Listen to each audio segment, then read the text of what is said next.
Bien, buenas noches, ¿cómo están jóvenes?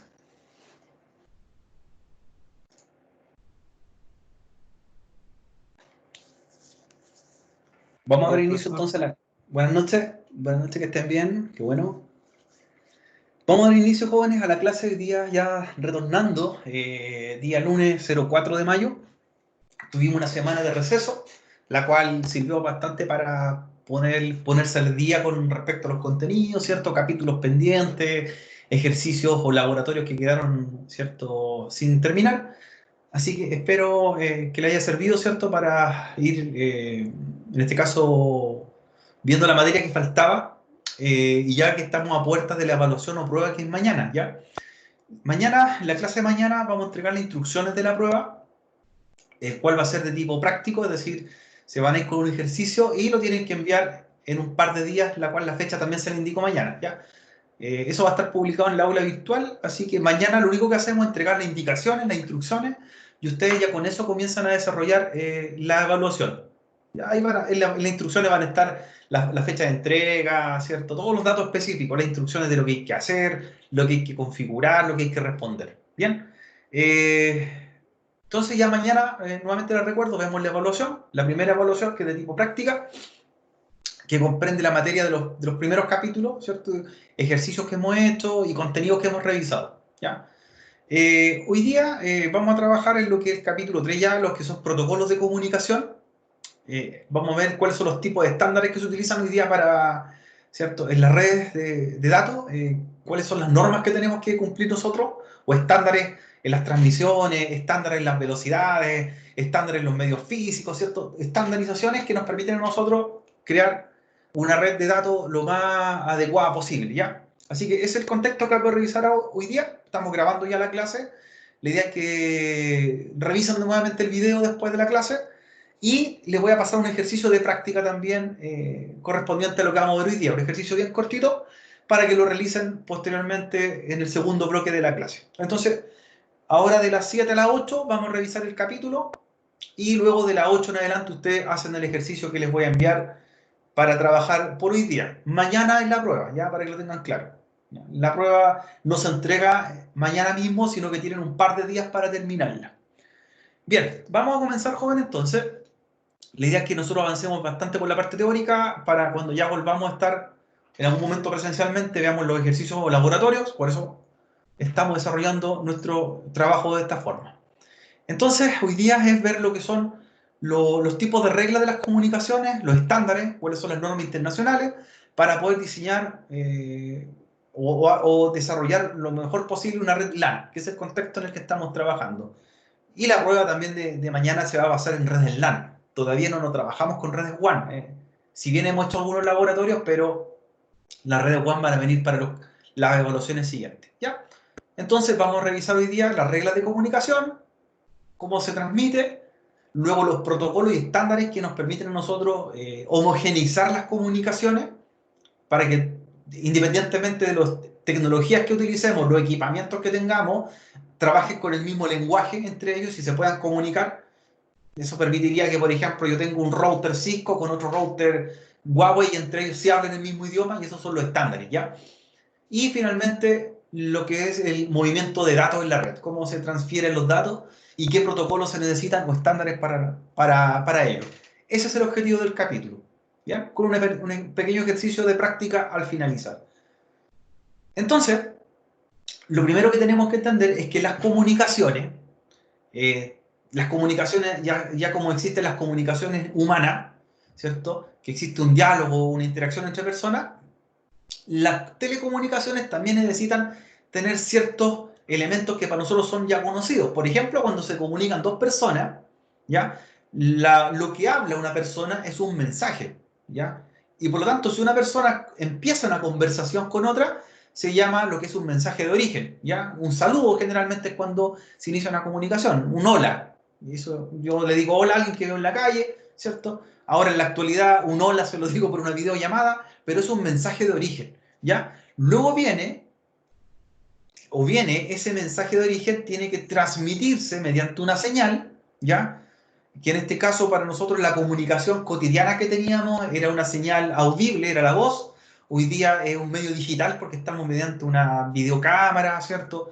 O mediante un dispositivo, un micrófono, se transmite por un medio, ¿ya? Para nosotros anteriormente era el medio el aire, ¿cierto? Cuando conversábamos presencialmente, hoy día son medios digitales, los medios como la fibra, el cobre u otro, y por el otro extremo existe alguien que recibe la señal, que se llama un receptor, y el mensaje de destino, que era el diálogo que ejecutamos. En realidad, si nosotros comparamos, una comunicación humana es la misma que una comunicación, ¿cierto? Hoy día en una red de datos. Existe un mensaje de origen, ¿ya?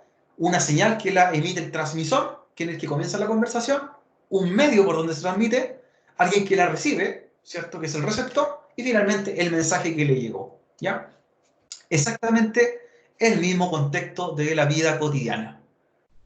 Por lo tanto, estas reglas que ocupamos nosotros en la vida diaria para poder hablar, ¿cierto? Poder comunicarnos, existe siempre un emisor y un receptor, que es el que transmite y el que recibe, ¿ya? En las comunicaciones también nosotros los conocemos como en el chat se los voy a escribir como un TX o un RX, ¿ya? TX y RX. ¿Qué es un TX? Para nosotros en las telecomunicaciones, el dispositivo que transmite, ¿ya? Transmisor. ¿Y quién es el RX? El que recibe, un receptor, ¿ya? Entonces, para nosotros, en el mundo real también habría algo similar. TX sería el que habla primero y RX el que recibe el mensaje, ¿ya? Esta regla, ¿cierto? No solamente para comunicarse tenemos que tener varias cosas en común, es decir, en el mundo real nosotros para hablar con alguien tenemos que hablar en el mismo idioma, eso es importante, para que me puedan entender. Si yo hablo en inglés, lo más probable es que un grupo de personas me va a entender, pero otro grupo no. Entonces tengo que tratar de buscar un lenguaje o un idioma que sea lo más parecido posible o estándar para que todos nos comuniquemos, ¿ya? En este caso nosotros estamos haciendo una clase en cual transmitimos en idioma español y recibimos, por el lado de ustedes, la transmisión también en idioma español, que sería como lo más común para todos. Ahora, en el mundo también real se presentan varias problemáticas. Por ejemplo, ¿qué pasa con alguien que tenga problemas, ¿cierto? O algún tipo de capacidad diferente, no pueda, por ejemplo, oír. Entonces, ¿cómo le emito el mensaje? El mensaje quizás ya debo cambiar el lenguaje y puede ser de señas, por ejemplo. Y si yo transmito con lenguaje de señas, el receptor también tiene que entender el lenguaje de señas. Entonces, en las comunicaciones exactamente lo mismo, ¿ya? Tanto el emisor como el receptor tienen que hablar el mismo tipo de idioma. También tiene que existir una velocidad de entrega, es decir, si yo hablo y hablo muy rápido, quizás haya alguien que no me entienda. Y quizás me va diciendo que hable más lento para poder interpretarlo. En las telecomunicaciones es lo mismo. Si un dispositivo transmite demasiado rápido y el otro no es capaz de procesar la comunicación, la comunicación se va a perder en un momento porque no hablan a la misma velocidad. Entonces el idioma es importante, ¿cierto? La forma como velocidad de transmisión también es importante, si esto lo comparamos con el mundo real, con las telecomunicaciones. Y hay algo también súper importante, que es el acuso de recibo, es decir, confirmar que llegó el mensaje, ¿ya? Que es parte también de en las telecomunicaciones y en la comunicación diaria. Si yo hablo un mensaje y hablo y hablo y hablo y hablo, no sé si ustedes lo recibieron, ¿cierto? O no sé si entendieron lo que dije. Entonces, por lo tanto, tiene que haber un acuso de recibo. Para nosotros, el acuso de recibo sería la confirmación. Es decir, yo hago una pregunta, usted me responde por el chat.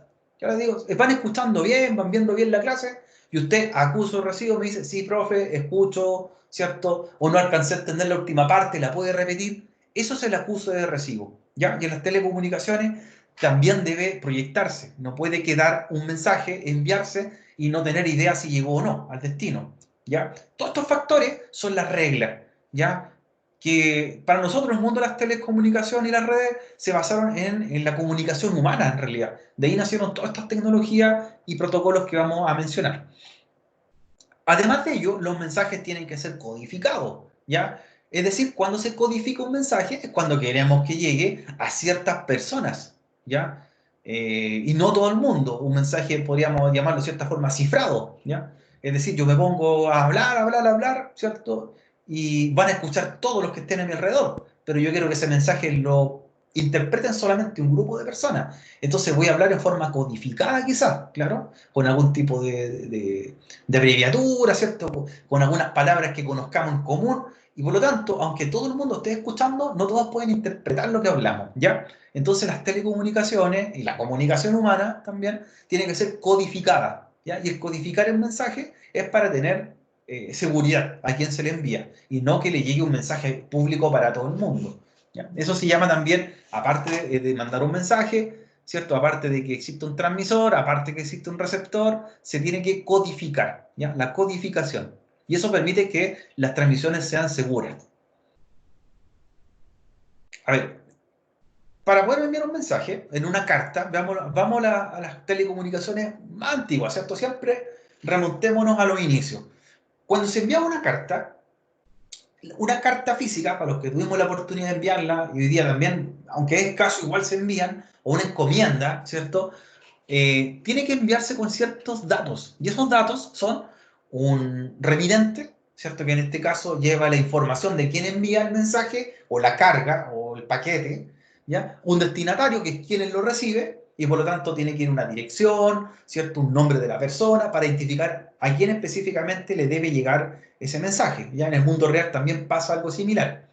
Entonces, esos formatos y esas encapsulaciones, que son los datos que le vamos agregando, es el proceso de encapsulación, a lo que se le llama encapsulación, agregar la información para saber a quién debe enviarse, ocurre también en el mundo real con las comunicaciones, ¿ya? Por lo tanto, si nosotros mandamos una encomienda, lo primero que nos van a preguntar en el lugar donde la queremos enviar, ¿cierto? Siendo nosotros los transmisores, es dónde es la ciudad que lo quiere enviar, cuál es la dirección donde lo quiere enviar, a quién le quiere enviar, cuál es el root de la persona, y todos esos son datos que se necesitan para identificar correctamente el destinatario. Por lo tanto, si eso lo llevamos a la conectividad, a las redes y a las telecomunicaciones, también tenemos que identificar quiénes van a ser los receptores de nuestro mensaje, ¿ya? En este caso, en el mundo real, ocupamos direcciones, calles, ciudades y un root, ¿ya? Y en el caso de las telecomunicaciones, ocupamos direcciones IP, por ejemplo, ¿ya? Y de esa forma sabríamos a qué dispositivo le va a llegar cierto mensaje y exclusivamente a él. Entonces nosotros estamos comparando siempre ambos mundos y estamos comparando que todo nació de las primeras comunicaciones de la historia, que fueron las cartas, ¿ya? El mensaje que se va a enviar tiene que tener un tamaño, es decir, imagínese usted quiere mandar una carta física donde va a mandar 1 millón de palabras, eso va a ser un sobre más o menos grande con muchas hojas, ¿ya? Y eso va a tener un tamaño bastante grande. Ahora, eso mismo nosotros apliquémoslo en las tecnologías, en las telecomunicaciones.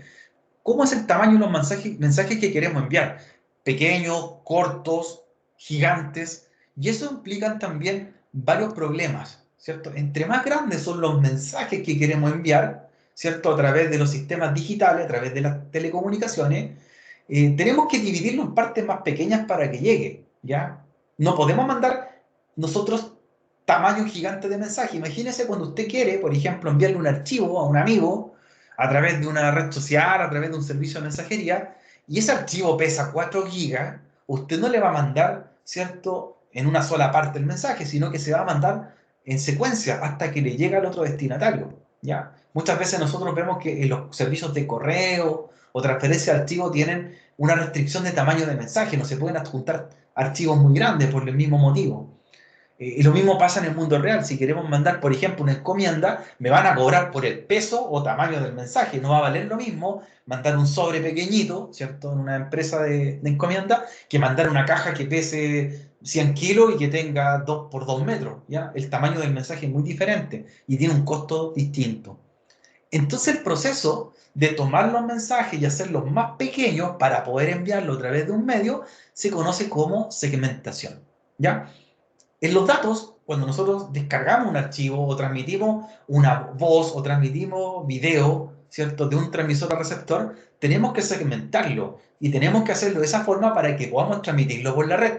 O si no, se produciría un efecto de cuello de botella. Imagínese un embudo donde usted quiere mandar un archivo muy grande y no va a poder pasar por un medio de transmisión pequeño, ¿cierto?, por un medio de red, que no tiene una velocidad, un ancho de banda adecuado. Entonces tenemos que tomar ese mensaje, dividirlo en partes más pequeñas y eso se llama segmentación. Entonces, en la realidad, cuando yo descargo un documento de internet, por ejemplo, un servidor remoto o un archivo, lo bajamos o lo descargamos segmentado, ya no baja el archivo completo. Si bien al final encontramos por ejemplo, esa misma película que usted descargó de 4 GB, ¿ya? No descargaron los 4 GB de inmediato, sino que fueron segmentados por partes más pequeñas hasta que se rearmó y yo lo obtengo como un mensaje, ¿ya? Ese proceso se llama segmentación. Cuando enviamos nosotros todos estos paquetes o mensajes a través de la red, se llama encapsulado. Y cuando alguien lo recibe, ¿cierto? En el otro extremo se llama desencapsulado o desencapsulación. Encapsular, entonces, es enviar paquetes pequeñitos, y desencapsular es tomarlos al otro lado, ¿cierto? Y entender qué es lo que me llegó. Y al dividirlo en partes más pequeñas, ¿cierto? El mensaje se llama segmentación.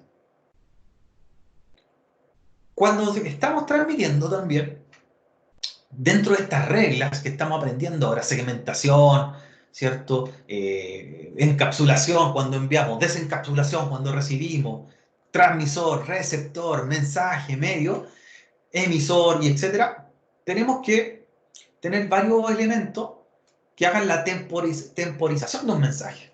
Y la temporización se refiere a cuánto tiempo se va a enviar.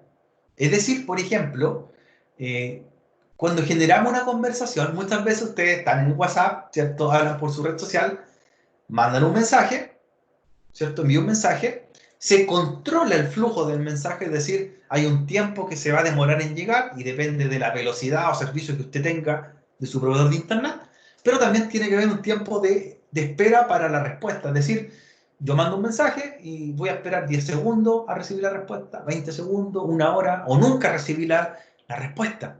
Entonces, eso es importante también conocerlo y nosotros manejarlo, ¿ya? Eso se llama temporización de un mensaje, que en el caso de las redes sociales como WhatsApp son los checks, ¿cierto? Los checks de acuse de recibo, y en cuánto tiempo la persona me escribe de vuelta y me responde lo que yo le quise preguntar. Entonces, todos estos fenómenos también en el mundo real ocurren. Si yo le hablo a alguien en la calle, le digo hola y no me responde nada, y le vuelvo a decir hola y está frente a mí y no me responde nada, yo debo esperar un tiempo para saber si realmente me está escuchando o no me quiere hablar. Y si me doy cuenta que pasa un minuto y no me responde ninguno de los mensajes, yo me voy, por cierto. Quizás no quiso hablar conmigo, pero ese proceso se llama temporización. O quizás realmente no está entendiendo lo que le estoy hablando. Entonces, en este caso, este tipo de reglas permiten determinar esos fenómenos, ¿ya? Si efectivamente me entendieron, si efectivamente debo esperar la respuesta o simplemente no quieren hablar conmigo. Ahora, cuando se envían mensajes, ¿cierto? En las redes de datos, igual que en el mundo real, nosotros podemos enviar los mensajes en 3 formas, ¿ya?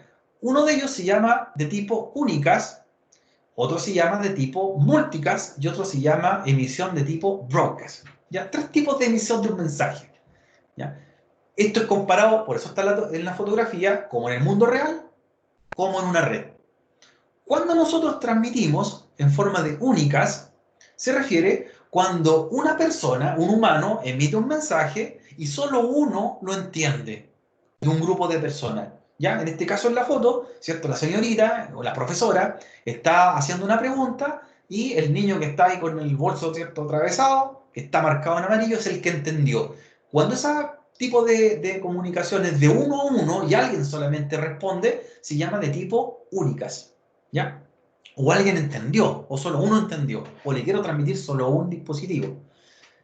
Multicast, el segundo método, se refiere cuando nuevamente un emisor transmite y un grupo, ¿cierto?, entiende el mensaje o lo recibe. En este caso, por ejemplo, multicast sería que del grupo de los 4 alumnos, 2 recibieran el mensaje y lo interpretaran y los otros 2 lo dejan pasar. ¿Ya? En el caso de la red de datos, también ocurre algo similar, una red de computadora. Únicas sería si un computador transmite y solo otro recibe y lo entiende.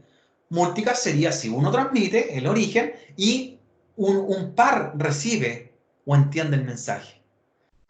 Y el último tipo, ¿cierto?, de entrega de mensaje o método se llama broadcast, que es uno de los más populares, uno de los más usados. Broadcast se refiere cuando existe un transmisor, un origen, y transmite un mensaje y todos lo reciben y todos lo entienden.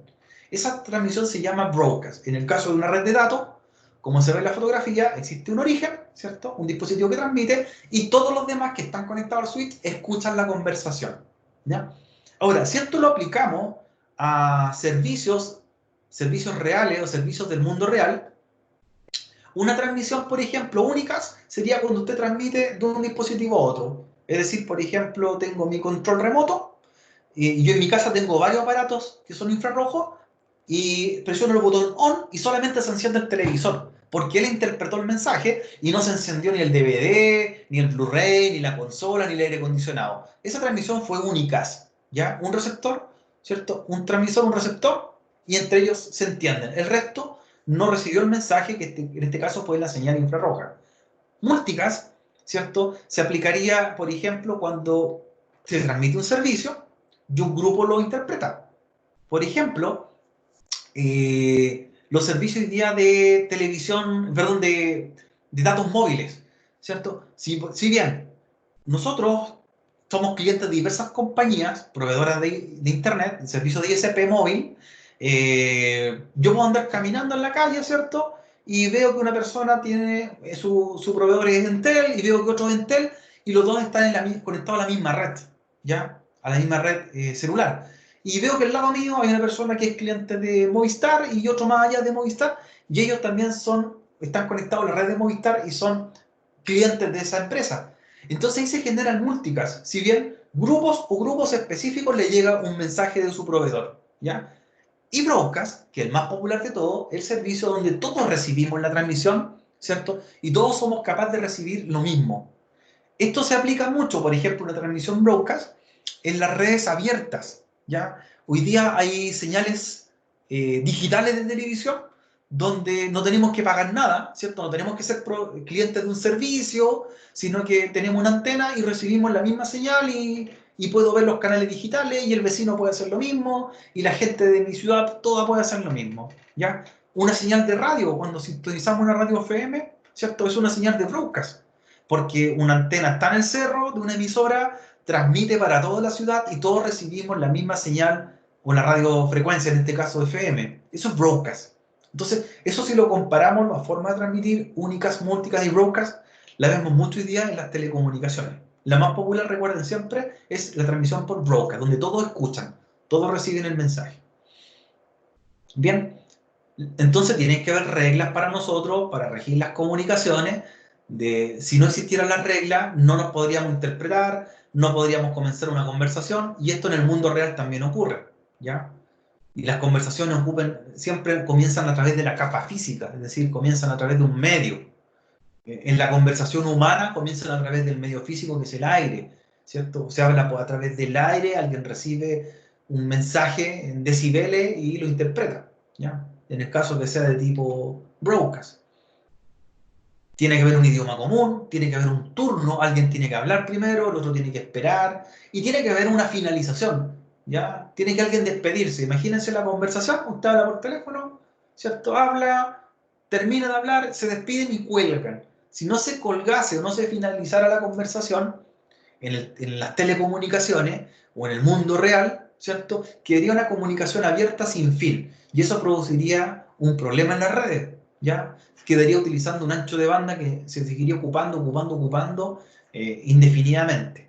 Entonces las conversaciones tienen que terminar. Imagínense en las llamadas celulares, sería un costo, una tarifa bastante grande a fin de mes si usted hiciera una llamada y nunca cortase, por ejemplo. Como ya entendemos que están las reglas, ¿cierto? Para que existan las comunicaciones, ya yéndolo al contexto más, ¿cierto? Más específico, más técnico, estas reglas se llaman protocolos de red, ¿ya? Protocolos, que son las reglas que tenemos que entender nosotros, que van a permitir en las comunicaciones poder, ¿cierto? Compartir información, transmitir, enviar mensajes de error en caso de que ocurran, retransmitir en caso de fallas y terminar una conversación o una transferencia. Entonces, los protocolos de red son los encargados de ejecutar esto. Imagínense usted si tuviese que descargar un archivo y esa descarga fallase, tiene que haber alguien que le avise que la descarga falló por un motivo, ¿cierto? Porque se cortó la comunicación, porque me faltaron una cantidad de bytes, porque se cortó la conexión a internet, ¿cierto? Tiene que haber alguien que maneje ese flujo, y esos son los protocolos de red, ¿ya? Que tenga que reenviar el mensaje de nuevo, descargar el archivo que faltó, en el caso de un correo electrónico, ¿cierto? Si rebotó el correo o no, si tengo que enviarlo nuevamente, etcétera, ¿ya? ahí aparecen los protocolos de red. Los protocolos, ya dándole en forma específica, protocolos de red que tenemos que utilizar para las comunicaciones, hay diversos, ¿ya? Ya estamos entrando, ¿cierto?, en tierra derecha, y estos protocolos tienen distintos fines o distintas funcionalidades. Por ejemplo, hay un protocolo que se llama HTTP, ¿cierto?, un protocolo de transferencia de hipertexto, y su derivado que se llama HTTPS, que es el mismo protocolo de transferencia de hipertexto, Security, son los encargados que nos permiten a nosotros recibir datos, ¿cierto?, fragmentados de un servidor web. Gracias a ese protocolo nosotros podemos ver una página web, ¿ya? Y esto usted se da cuenta cuando en el navegador, ¿cierto?, abre su navegador Google Chrome, Mozilla, y digita el nombre del sitio, bancario, red social, lo que usted quiera, www, y hable HTTPS, ¿cierto?, y le abre una conexión. Por ejemplo, en el caso de un servidor bancario, usted se conecta a la página del servidor y el servidor del banco le responde, ¿cierto?, le va mandando un mensaje de vuelta, una validación. Si yo pongo la contraseña correcta, ¿cierto?, si pongo mi root correcto, la clave correcta, de vuelta me dice, ok, usted pasó los sistemas. Ese es el protocolo HTTP. Se encarga de la comunicación, pero específicamente de los servicios web, ¿cierto?, servicios de Internet o páginas web. Otro protocolo, por ejemplo, llamado TCP, es el protocolo de transporte que se preocupa de que cuando usted genera una comunicación sea correcta y en el caso de falla reenvíe. Es decir, por ejemplo, gracias a TCP, nosotros, por ejemplo, podemos hacer una descarga correcta. Estamos descargando un archivo y si tengo problemas de la descarga en algún momento, el protocolo TCP me permite corregir y me dice reenvíe la descarga para que baje completamente el archivo que usted estaba descargando. ¿Ya? Se encarga de verificar que la comunicación, ¿cierto?, o la transmisión sea correcta. Ese es el protocolo TCP.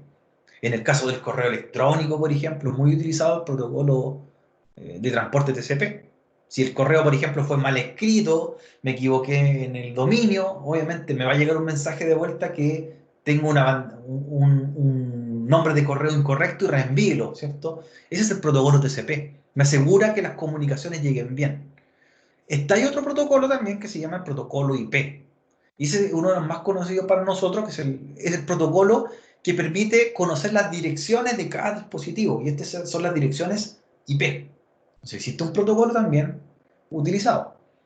¿Qué hay protocolos, cierto, que se refieren a las capas físicas o capas de enlace de datos, que son las capas más bajas donde comienzan las comunicaciones? Y esos protocolos permiten, por ejemplo, transmitir a nivel de voltaje eléctrico, cuánto voltaje mando por un cable de red. Esos protocolos permiten, por ejemplo, indicar si es fibra óptica, cuánto LED o haz de luz tienen que viajar a través de un medio físico. Me indican, por ejemplo, dentro de estos protocolos de acceso de capa física, cuánto voltaje envío, ¿cierto?, cuántos bits envío, etcétera. ¿Ya? Entonces tenemos distintos protocolos que permiten que las transmisiones sean correctas y se envíen por distintas formas, ¿ya?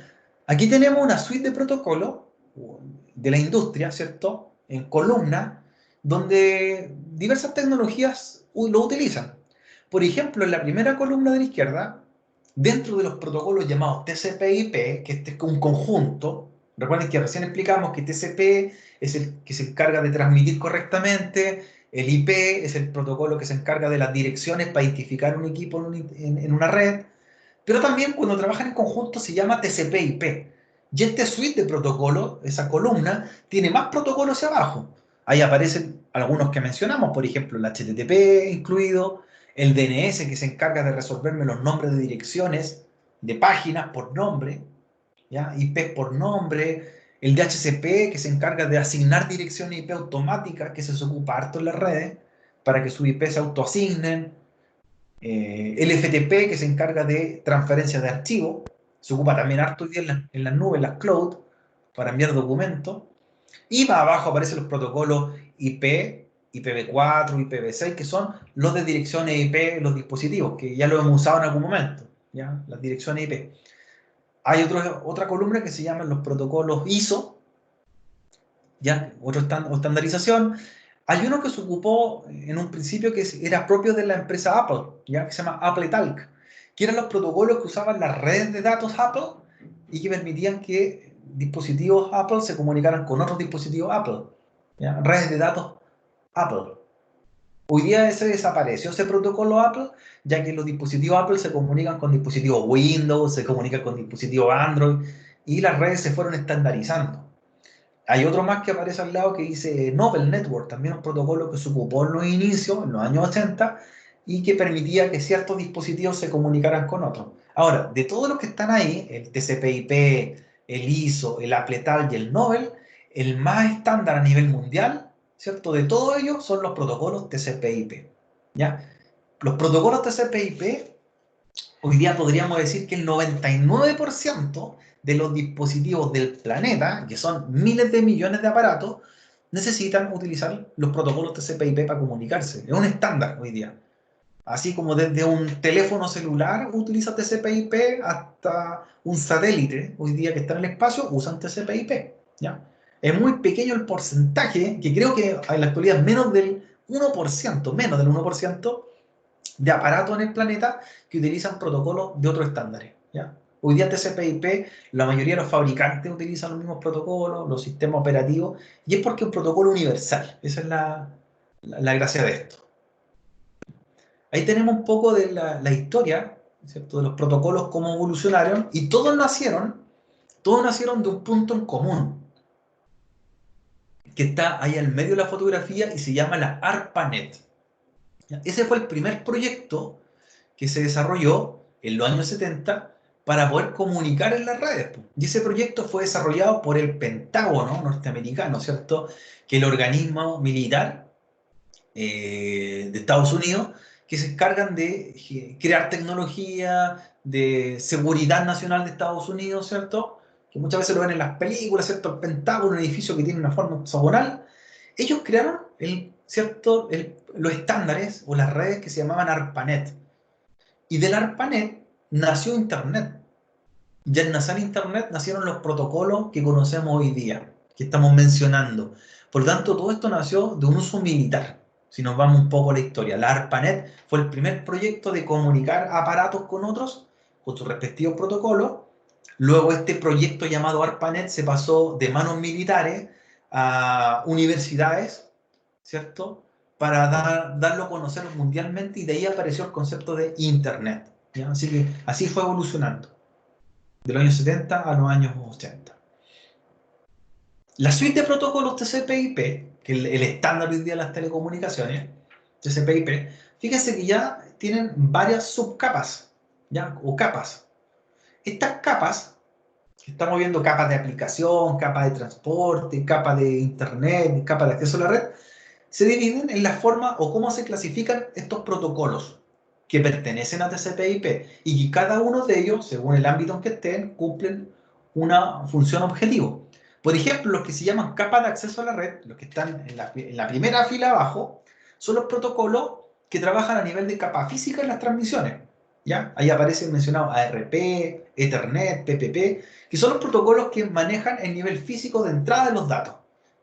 Por ejemplo, manejan los voltajes eléctricos, la distancia de los cables, por ejemplo, la forma de transmitir, si es voltaje, si es luz, etc.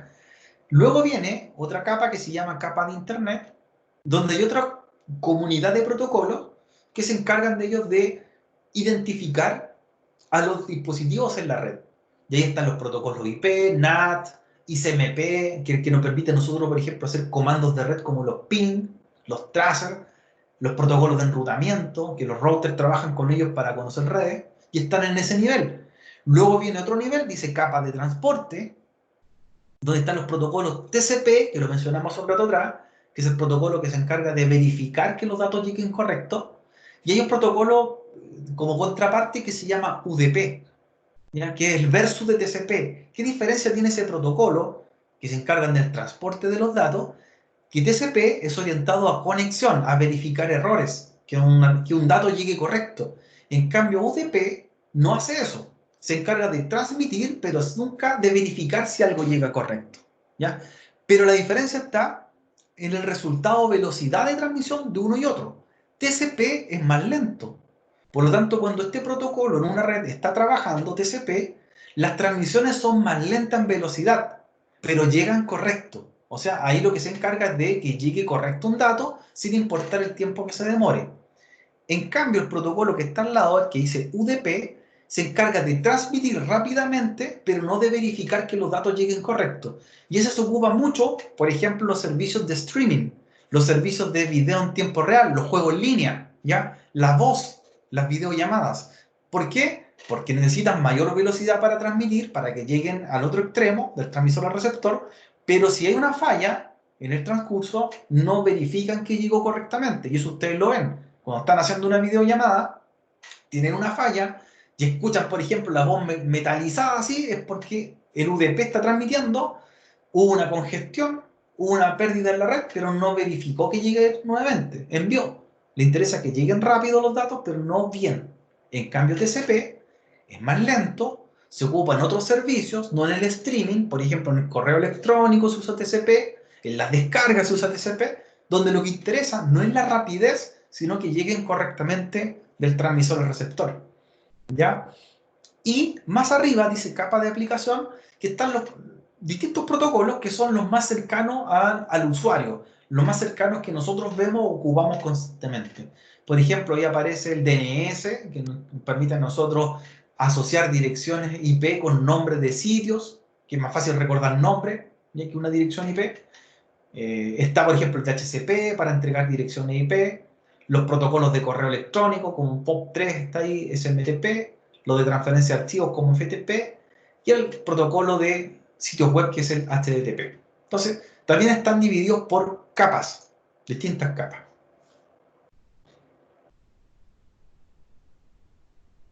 Ahora, hay distintos tipos de organismos que se encargan de estandarizar estos protocolos, ¿ya?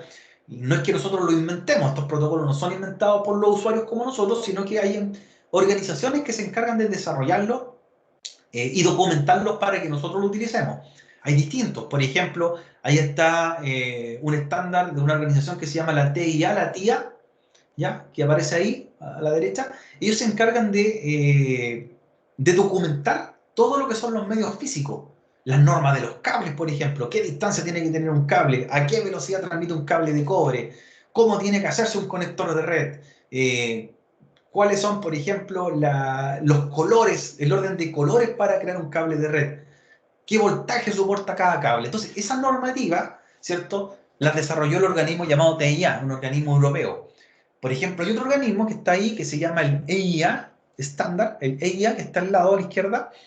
Ellos se encargan, por ejemplo, de organizar los estándares para la fibra óptica. ¿Ya? Cómo tiene que funcionar la fibra óptica, cuáles son las normas de la fibra óptica, por ejemplo, la norma de colores de los cables de la fibra óptica, la forma de transmisión, si es láser, si es LED, distancia, los micrones, el tamaño del núcleo de la fibra, etcétera. Todo eso está normado, estandarizado, y hay que regirse por los estándares que presentan ellos. ¿Ya? Está, por ejemplo, IANA, que está más abajo, que es el organismo que se encarga de asignar las direcciones IP a los países, a los proveedores de Internet. Decirle, usted, como es un proveedor de Chile, o una empresa, por ejemplo, como Entel, le vamos a asignar estas direcciones IP para que usted las distribuya a sus clientes. Ellos organizan los segmentos de dirección IP. Y uno de los más importantes, por mencionar, a mi parecer, ¿cierto? Que es el llamado IEEE, el IEEE, el Instituto de Ingenieros Eléctricos y Electrónicos, ¿cierto? Esa organización también europea, ellos se encargan de poder estandarizar todos los protocolos o todas las normas de los aparatos electrónicos que usamos, el hardware en realidad. Estandarizan, por ejemplo, tecnologías como el Bluetooth, cómo tiene que transmitir el Bluetooth, tienen que estandarizan, por ejemplo, qué norma es la velocidad de un procesador i7, estandarizan, por ejemplo, cuáles son los tamaños, los puertos de una memoria RAM, estandarizan cuál es el voltaje que tiene que ocupar, por ejemplo, una batería de un celular. Esos estándares más orientados al hardware los desarrolla la IEEE, que es un organismo que es financiado, y muchos de ellos son financiados por privados, por empresas, ¿cierto?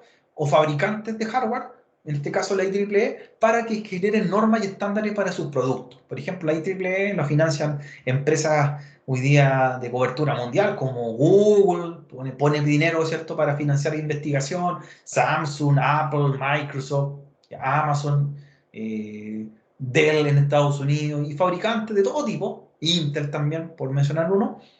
Y al financiar estos estudios, ellos desarrollan tecnología y después se ofrecen en los productos que venden, ¿ya? Tecnologías como Wi-Fi, tecnologías como Bluetooth, ¿cierto? Como procesador, etcétera. Entonces tenemos normativas que tenemos que regir, ¿no? Y por eso no da lo mismo usar cualquier norma, hay que basarse en qué necesitamos, ¿ya? Estos son los organismos de estandarización que crean las normas y que nosotros utilizamos hoy día. ¿Ya? Ahí están los nombres de los estándares mundiales, siendo el IEE uno de los más importantes. Ahí presentamos también, ¿cierto?, otras estandarizaciones, por ejemplo, correspondiente al de las direcciones IP. Quienes organizan las direcciones IP no se inventaron de la nada, no es que nosotros usemos una dirección IP porque se nos ocurre, están estandarizadas, ¿ya? Y estos organismos nos definen cuáles son las direcciones IP que hay que usar, en qué formato, cómo se componen, etc. Ahí se menciona nuevamente, por ejemplo, la IEEE, que es como uno de los organismos más importantes. Tiene todos los años boletines informativos, tiene un sitio donde se presentan las nuevas tecnologías que aparecen. Incluso ahí se mencionan dos tecnologías que utilizamos a diario, las dos últimas, y que nosotros las desconocíamos quizás, po, y que las crearon ellos. Por ejemplo, la norma IEEE 802.3 es la norma que desarrolló este instituto y es las redes Ethernet, las redes LAN. Y la que está más abajo, la IEEE 802.11, es una de más uso común todavía y que se llama Wi-Fi. Y que ellos la crearon. Por lo tanto, usamos tecnologías desarrolladas por este organismo.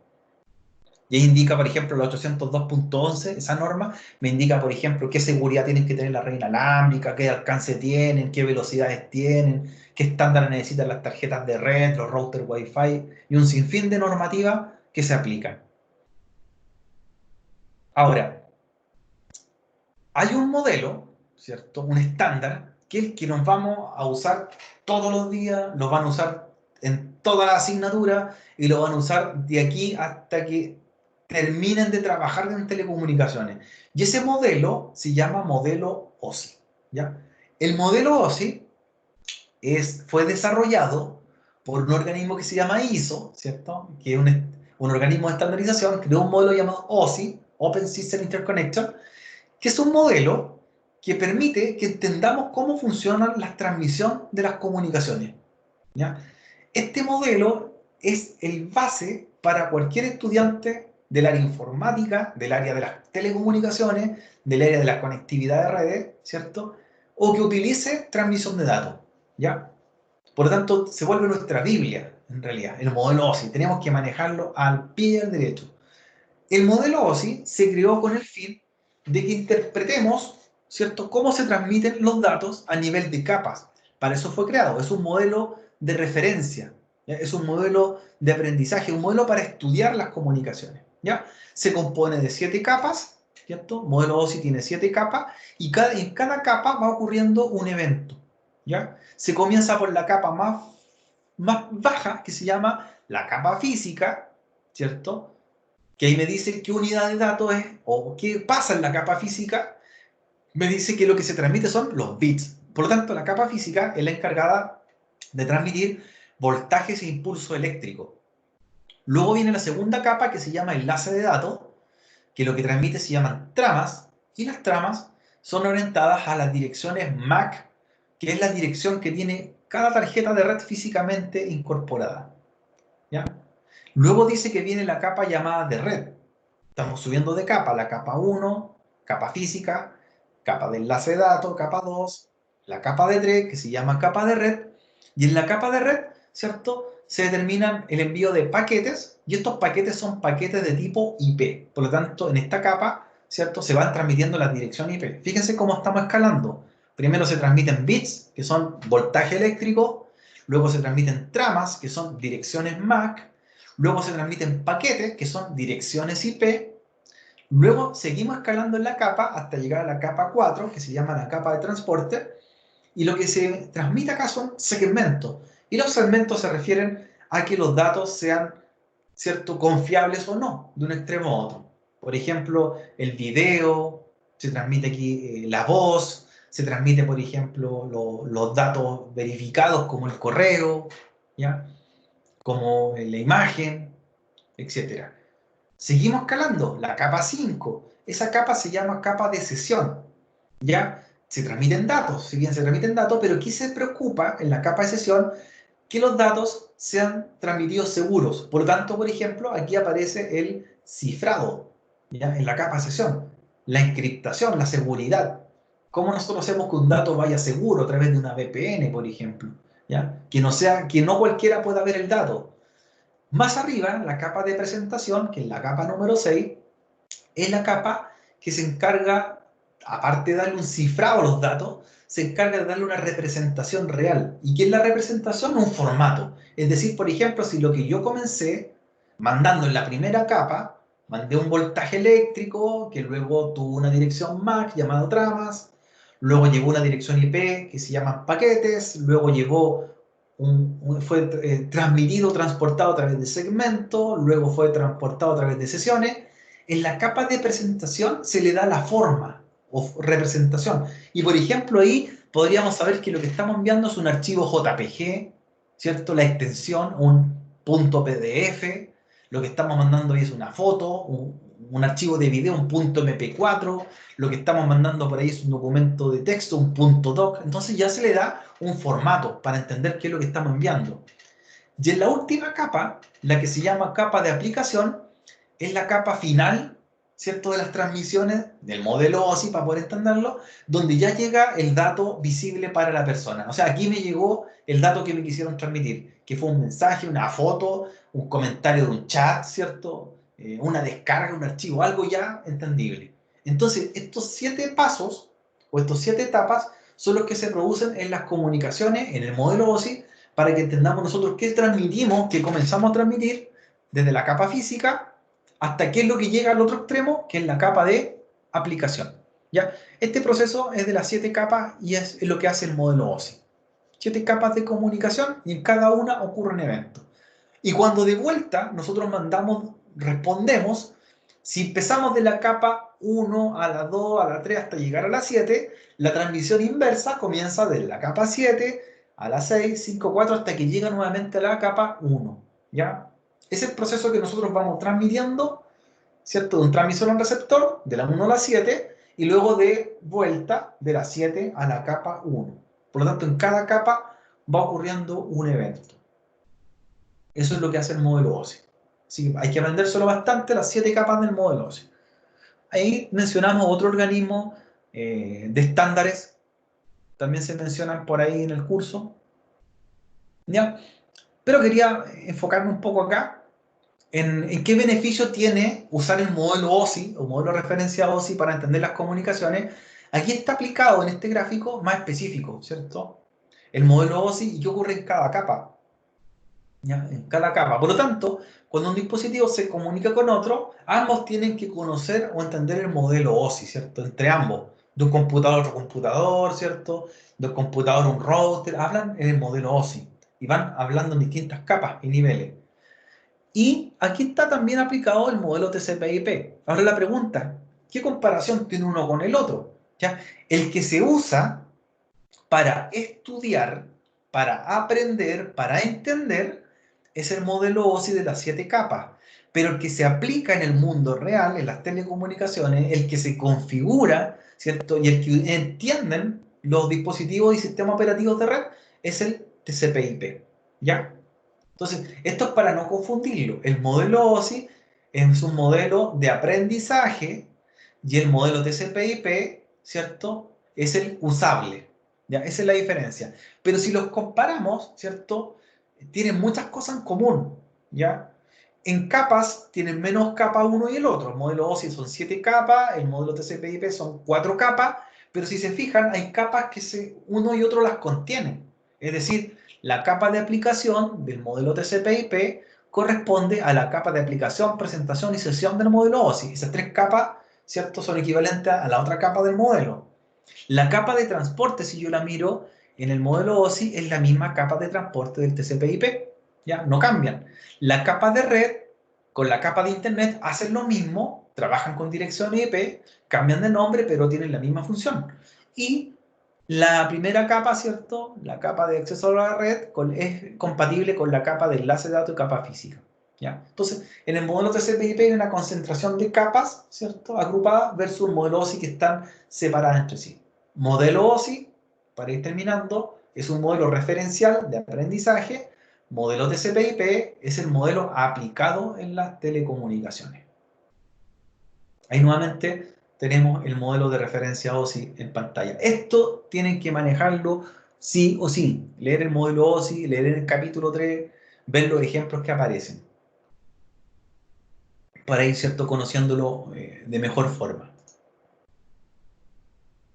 Aquí tenemos el modelo TCP/IP, ¿cierto? ¿Y qué es lo que van haciendo sus capas?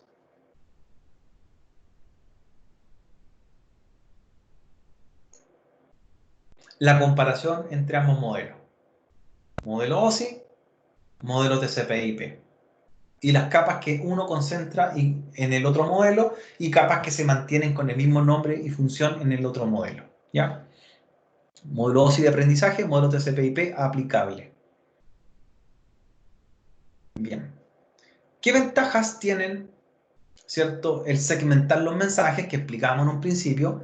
Segmentar los mensajes hacía referencia a que nosotros tenemos que dividirlo, una conversación, ¿cierto?, en partes más pequeñas. Imagínense usted nuevamente el embudo. Si tenemos un embudo, no podemos mandar un archivo muy grande por el embudo, sino que lo que hace el embudo es fraccionarlo para que pueda caer en una botella. ¿Ya? Aquí en las comunicaciones pasa exactamente lo mismo. ¿Ya? Los mensajes o las comunicaciones segmentan los mensajes para que sean enviados en partes más pequeñas a través de la red. Este proceso, ¿cierto?, se llama, ¿cierto?, la encapsulación. ¿Y qué es lo que es la encapsulación?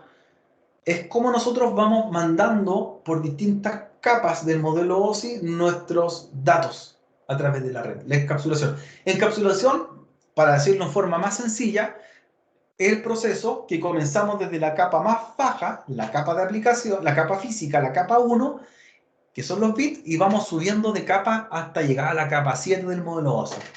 Comenzamos con los bits, ¿cierto?, en la capa 1, luego lo que mandamos son tramas, que eran las direcciones MAC, luego los paquetes, que son las direcciones IP, luego los segmentos y luego los datos. ¿Ya? Este proceso, ¿cierto?, de ir subiendo de nivel se llama encapsulación. Esta es la encapsulación de los datos, como ahí se menciona. La primera fila, ¿cierto?, lo que siempre mandamos nosotros enviando son binarios, son bits, 1 y 0.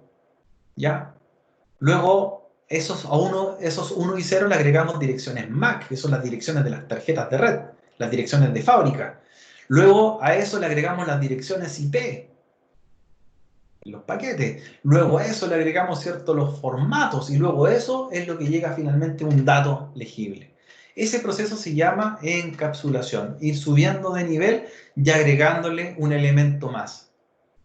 Y el proceso inverso, ¿cierto? Como ahí está la encapsulación, cuando enviamos un mensaje de un cliente a un servidor o de un emisor a un receptor, le vamos agregando elementos. El proceso inverso se llama desencapsulación, que es la respuesta de vuelta, ¿cierto? Lo que nos respondieron. Y que es, en vez de ir agregándole elementos, cuando vamos subiendo, es quitándole elementos o etiquetas. Por lo tanto, todo lo que comienza siendo un bit que se envía, de vuelta al final también termina siendo un bit, ¿ya? Un valor binario. El proceso de desencapsulación es lo inverso, ¿cierto? Y es lo que nos envían de vuelta y que finalmente llega a su origen y que es un binario o un bit. Hasta aquí vamos a dejar, jóvenes. Hasta aquí vamos a llegar hasta esta parte. Importante que lean el capítulo 3, que habla de los estándares y protocolos, ¿cierto?, como puntos claves.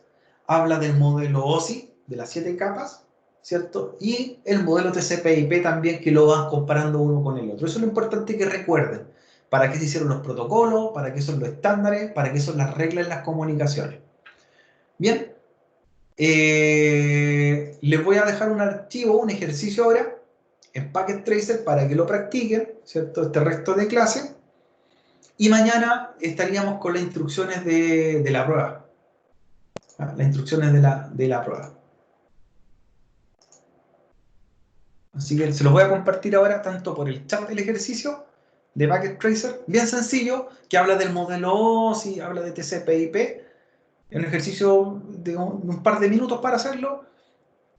Y lo bueno, los que terminan lo hacen ahora, los que no lo hacen mañana, y nos reuniríamos entonces en la clase de mañana a las 21 para dar instrucciones de la prueba, ¿ya? Darle indicaciones.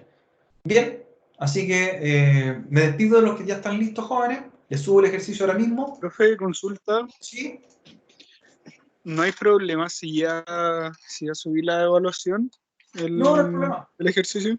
No, porque ya Ah, lo ya, publiqué. vale. Mañana si está Ya, listo, no hay problema, ¿ya? ok, De hecho, lo gracias. abrí hoy día para que empiecen a hacerlo algunos compañeros. Pero de todas formas, mañana oficialmente damos la instrucción, ¿ya? Perfecto. Listo. Hagan el ejercicio que lo voy a enviar ahora, de práctica, nada más, ¿ya?